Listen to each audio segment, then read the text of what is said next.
Welcome to Gomathi's kitchen.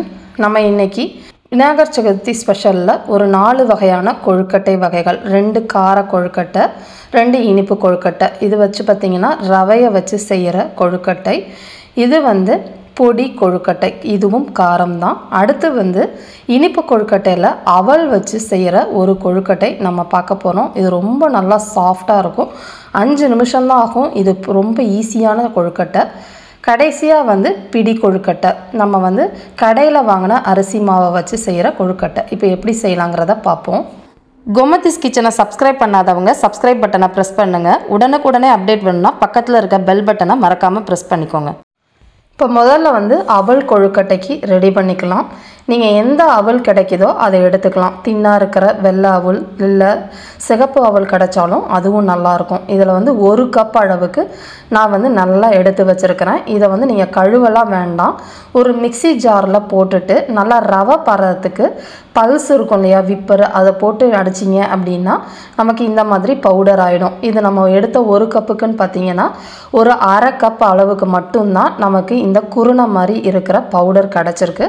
இந்த மாதிரி திருன்னு அரைச்சிக்கோங்க, அந்த டெக்ஸ்சர் ரொம்ப நல்லாயிருக்கும். இதில் ஒரு 1/4 கப் அளவுக்கு துருவின தேங்காய், இனிப்புக்குன்னு பார்த்தீங்கன்னா பொடிச்ச வெல்லம் ஒரு 1/4 கப் அளவுக்கு சேர்த்துருக்கிறேன். இதில் வறுத்த எள்ளு, எந்த கலர் எள்ளாக இருந்தாலும் பரவாயில்ல, ஒரு 1/4 டீஸ்பூன் சேர்த்துக்கோங்க. சேர்த்துட்டு இதில் கொஞ்சமாக உப்பு சேர்த்துக்கலாம்.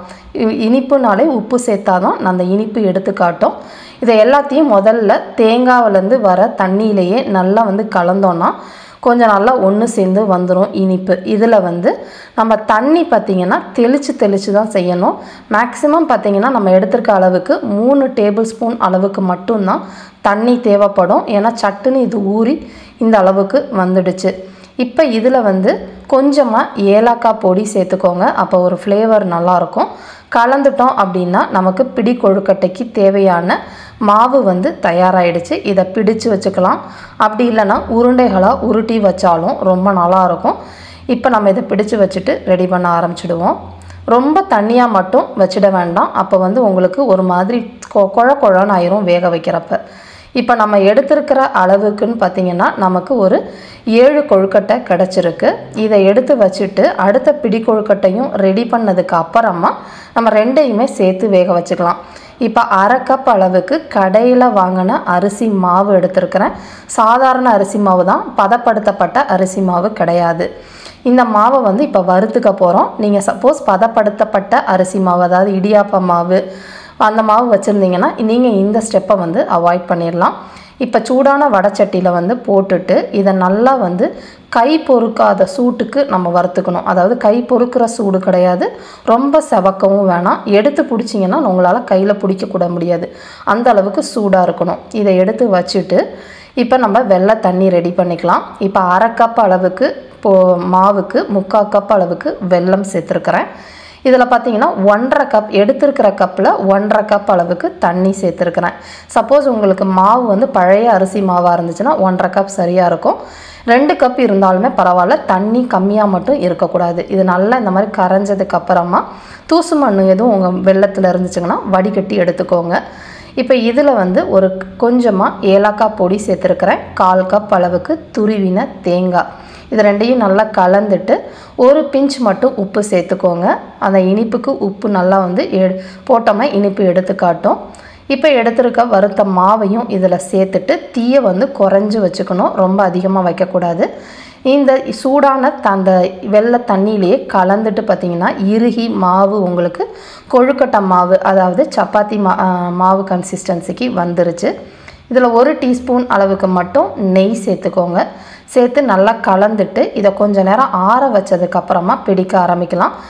ஆறுனதுக்கப்புறமும் பிடிக்கலாம், இல்லை வெதுவெதுன்னும் பிடிக்கலாம், அது உங்களோட விருப்பம். நான் கொஞ்சம் வெதுவெதுப்பாக இருக்கிறப்பே நான் பிடி கொழுக்கட்டை பிடிச்சிக்கிறேன்.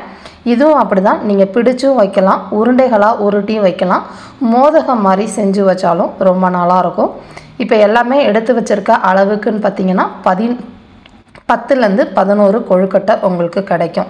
இப்போ 2 இனிப்பு கொழுக்கட்டையும் ஃபஸ்ட்டு வேக வச்சிடலாம். தண்ணி நல்லா இட்லி கொப்பரையில் சூடானதுக்கப்புறமா உள்ளே வைங்க. உள்ளே வச்சது கரெக்டாக ஒரு 5 நிமிஷம்தான். வெந்ததுக்கப்புறமா நம்ம எடுத்துக்கலாம். இது வெந்துக்கிட்டு இருக்க சமயத்துக்குள்ளே நம்ம கார கொழுக்கட்டைக்கு ரெடி பண்ணிக்கலாம். இப்போ ஒரு இருப்பு சட்டியில் 1 டேபிள் ஸ்பூன் அளவுக்கு எண்ணெய் சேர்த்துட்டு இதில் வந்து ஒரு 1/4 டீஸ்பூன் அளவுக்கு கடுகு போட்டு பொரிய விட்டுருங்க.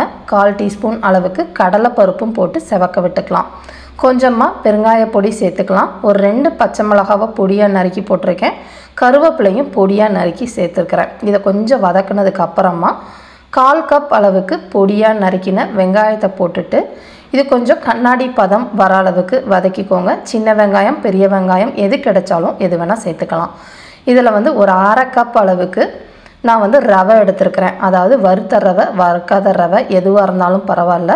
நல்லா கொஞ்சம் குருணை பெருசாக இருக்கிற மாதிரி எடுத்திங்கன்னா டெக்ஸ்சர் நல்லாயிருக்கும். இப்போ இதுக்கு தேவையான அளவு உப்பு 1/4 டீஸ்பூன் அளவுக்கு சேர்த்துட்டு நல்லா வந்து இதிலேயே நல்லா பொலன்னு வர அளவுக்கு செவக்க வறுத்துக்கலாம்.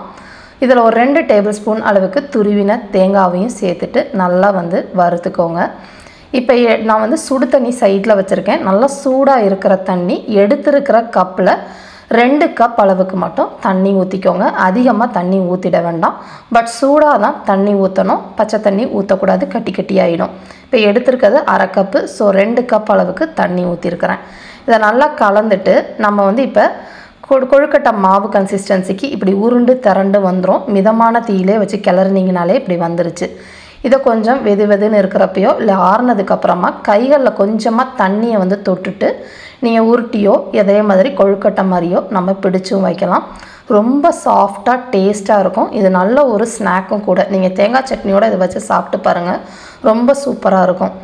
இதையும் வேக வைக்கணும் நம்ம. இதுக்கு மீன்வைல் நம்ம அடுத்த பொடி கொழுக்கட்டைக்குன்னு பார்த்தீங்கன்னா நான் ஒரு 1/2 கப் அளவுக்கு மாவு எடுத்து நம்ம பூரண கொழுக்கட்டைக்கு மாவு எடுப்போம் இல்லையா, அந்த மாவை உருண்டைகளாக உருட்டி வச்சுருக்கிறேன். இது வந்து நேற்றே வீடியோ போஸ்ட் பண்ணியிருக்கேன். இதோட லிங்க் வந்து நான் டிஸ்கிரிப்ஷன் பாக்ஸில் கொடுக்குறேன். எப்படி மாவு பிசையணுங்கிறது அதை பார்த்து தெரிஞ்சுக்கோங்க. அதை சின்னதாக உருட்டிக்கலாம். இப்போ இட்லி தட்டில் ஒரு தட்டில் வந்து நம்ம உருட்டிக்க வச்ச அந்த கொழுக்கட்டை மாவையும் இன்னொரு இதில் கார கொழுக்கட்டை ரவை கொழுக்கட்டை மாவையும் ரெண்டையும் பிடி கொழுக்கட்டையும் வச்சுட்டு வேக வச்சுக்கலாம். இதை மீன்வைல் நம்ம போய் இனிப்பு கொழுக்கட்டை ரெடியாக இருக்கும். இப்போ பார்த்தீங்கன்னா தெரியும், நல்லா எல்லாம் ரெண்டுமே நல்லா வெந்து வந்துருச்சு. இப்போ இதை எடுத்துட்டு அதே இட்லி கொப்பரையிலையே நம்ம இதையும் வச்சு வேக வச்சுக்கலாம். இது வேகிற டைமும் 5 நிமிஷம் தான். 5 நிமிஷத்துக்கு மேலே வேக வச்சிட வேண்டாம். இப்போ போய் நம்ம இனிப்பு கொழுக்கட்டையை வேறு தட்டில் மாற்றி எடுத்து வச்சுடுவோம். பார்த்தீங்கன்னா தெரியும், நல்ல இனிப்பு பெரிய கொழுக்கட்டை ரொம்ப சூப்பராக ரெடி ஆகிடுச்சு. ஒன்று மேலே ஒன்று அடுக்க வேண்டாம். ஒரு தட்டில் பரப்பி வச்சுட்டு ஆறுனதுக்கப்புறமா நீங்கள் டப்பாலையோ இல்லை ஒரு தட்டில் மேலேயோ அடுக்கி வச்சுருங்க. 2 கொழுக்கட்டையும் ரொம்ப சூப்பராக தயாராகிடுச்சு. அதுவும் அந்த அவல் கொழுக்கட்டை பார்க்க தான் இப்படி இருக்கும், டேஸ்ட் பாருங்கள் ரொம்ப சூப்பராக இருக்கும். இப்போ வந்து அடுத்து பொடி கொழுக்கட்டைக்கு பொடி செய்யணும் இல்லையா, அதுக்கு வந்து ஒரு பேனில் 1 டேபிள் ஸ்பூன் அளவுக்கு கடலைப்பருப்பும் உளுத்தம் பருப்பும் போட்டிருக்கேன். இது கொஞ்சம் பொன்னிறமாக வர அளவுக்கு வறுத்துக்கலாம். அதுக்கப்புறமா மற்ற சாமான்கள் சேர்த்துக்குவோம். இதில் ஒரு 15 மிளகு சேர்த்துருக்கிறேன். மிளகு காரம் பிடிக்கல அப்படின்னா நீங்கள் வந்து மிளகாய் மட்டும் சேர்த்துக்கோங்க. பார்த்தீங்கன்னா நிறையும் நல்லா ஓரளவு செவந்து வந்துருச்சு. இந்த சமயத்தில் காரத்துக்கு நான் ஒரு 5 சின்ன வரமிளகாய் சேர்த்துருக்கிறேன். இதையும் கொஞ்சம் செவந்ததுக்கு அப்புறமா கடைசியாக நம்ம எள்ளு போட்டுக்கலாம். எள்ளு போட்ட உடனே பார்த்திங்கன்னா நல்லா வந்து பொரிஞ்சு வரும். இந்த மாதிரி பொரியிறப்ப அடுப்பை ஆஃப் பண்ணிடுங்க. எடுத்துகிட்டு ஒரு தட்டில் மாற்றி ஆற வச்சுக்கலாம். ஆறுனதுக்கப்புறமா தான் நம்ம இதை அரைக்கணும். பார்த்திங்கன்னா அது வறுக்கிறதுக்குள்ளே கார கொழுக்கட்டைக்கு ரெண்டுமே ரெடி ஆகிடுச்சு. இதை எடுத்து வச்சுட்டு நம்ம வந்து அந்த பொடி கொழுக்கட்டையை ரெடி பண்ணிக்கலாம். இப்போ இது பார்த்திங்கன்னா இதுவுமே நல்லா வெந்து வந்துருச்சு. மேக்ஸிமம் 5 நிமிஷம் தான். ஏன்னா ரொம்ப வேக வச்சிங்கன்னா அந்த உருண்டைகள் வந்து ரப்பர் மாதிரி ஆயிரும். இப்போ வறுத்த பொடியை இந்த மாதிரி திருன்னு அரைச்சி எடுத்துகிட்டு வந்துடுங்க. ரொம்ப நைஸாக அரைக்க வேண்டாம். ஒரு பேனில் 1 டேபிள் ஸ்பூன் அளவுக்கு நல்லெண்ணெய் சேர்த்துருக்கிறேன். சூடானோடனே கொஞ்சமாக வந்து கடுகு சேர்த்துக்கலாம். அதாவது 1/4 டீஸ்பூன் அளவுக்கு கடுகும் கொஞ்சமாக பெருங்காய பொடியும் போட்டுட்டு நல்லா பொரிஞ்சு வரணும். இப்போ வந்து கருவேப்பிலை நல்லா ஒரு கொத்து நல்லா கிள்ளி போட்டு சேர்த்துட்டு ஒரு 1/4 கப் அளவுக்கு பொடியாக நறுக்கின வெங்காயத்தையும் சேர்த்து அது ஒரு கண்ணாடி பதம் வர அளவுக்கு நல்லா வதக்கி எடுத்துக்கோங்க. இப்போ வந்து நம்ம பொடியில் உப்பு போடலை, அதனால் இப்போ தேவையான அளவு 1/2 டீஸ்பூன் அளவுக்கு உப்பு சேர்த்துருக்கிறேன். சேர்த்துட்டு இப்போ நம்ம வேக வச்ச உருண்டைகளும் இதில் சேர்த்துக்கலாம். இப்போ நம்ம பொடிச்ச பொடியை சேர்த்துக்கணும். நீங்கள் காரத்துக்கு ஏற்ற மாதிரி சேர்த்துக்கோங்க. நம்ம அரைச்சதுன்னு பார்த்திங்கன்னா ஒரு 3 டேபிள் ஸ்பூன் இருந்துச்சு. நான் மொத்தத்தையும் போட்டுட்டு நல்லா கலந்து கொடுத்துருங்க. கலந்துட்டு நம்ம வந்து சர்விங் பிளேட்டுக்கு மாற்றிடலாம். இந்த கொழுக்கட்டை பார்த்திங்கன்னா ரொம்ப டேஸ்டியாக இருக்கும். அதுவும் அந்த வாசனையோட அந்த கருவேப்பிலை பொடியோட வாசனையோட சாப்பிட்றப்ப ரொம்ப நல்லாயிருக்கும். இதே மாதிரி அளவுகளோட எல்லா வகையான கொழுக்கட்டையும் இந்த சதுர்த்திக்கு செஞ்சு பார்த்துட்டு எப்படி இருக்குது அப்படிங்கிறத கமெண்ட் பண்ணுங்கள். வீடியோ பிடிச்சிருந்துச்சு அப்படின்னா லைக் பண்ணுங்கள், ஷேர் பண்ணுங்கள், மறக்காமல் சேனலை சப்ஸ்கிரைப் பண்ணி வச்சுக்கோங்க. தேங்க்ஸ் ஃபார் வாட்சிங்.